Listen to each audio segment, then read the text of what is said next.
மாண்புமிகு தமிழ்நாடு முதலமைச்சருடைய சுற்றுப்பயணத்தினூடாக வெளிநாட்டின் முதலீட்டை ஈர்ப்பதற்கு அவர் மேற்கொண்ட அந்த சுற்றுப்பயணம் வெற்றி பெற்றிருக்கிறது. அதற்கு என்னுடைய வாழ்த்துக்களை தெரிவித்துக்கிறேன். எதிர்க்கட்சி நண்பர்கள் ஏற்கனவே இருந்த நிறுவனங்கள் தான் இங்கு முதலீடு செய்கிறது என்று சொல்லுகிறார்கள். ஏற்கனவே இருந்த நிறுவனங்களாக இருந்தாலும் கூடுதலாக 2000 கோடி 3000 கோடி 7000 கோடி என்று கூடுதல் முதலீடுகளை தமிழ்நாட்டில் செய்வதற்கான ஒரு பணியை மாண்புமிகு முதலமைச்சருடைய இந்த வெளிநாட்டு சுற்றுப்பயணம் அமைந்திருக்கிறது. அதனால் பல்லாயிரக்கணக்கான இளைஞர்களுக்கு வேலை வாய்ப்பு கிடைக்கும் என்று சொன்னால் அதை தமிழக வாழ்வுரிமை கட்சி வரவேற்கிறது.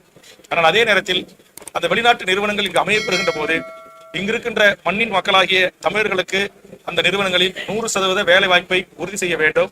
இதற்கு அடிப்படை காரணம் பன்னாட்டு பணக்கார பெரும் நிறுவனங்கள் தொழிலாளர்களை கசக்கி புழிகின்ற, தொழிற்சங்க உரிமையை மறுக்கின்ற, எந்த நேரத்தில் வேண்டுமானாலும் நாங்கள் இழுத்து மூடிவிட்டு புறப்படுவோம் என்கிற ஒரு நிலையில் இருக்கிறது. அதற்கு ஒரு நேரடி சாட்சி சேலத்தில் இயங்கி வந்த தலாலாமா என்கிற ஒரு நிறுவனம் அங்கு பணி செய்கின்ற 500 தொழிலாளர்களுக்கு எந்தவித நிவாரணம் அளிப்பதை குறித்தும் பேசாமல் அவருடைய நிரந்தர வேலை வாய்ப்பை பறித்து திடீரென்று அந்த ஆலையை மூடிவிட்டு வெளிநாட்டு நிறுவனத்துக்கும் தப்பி ஓடிவிட்டார்கள்.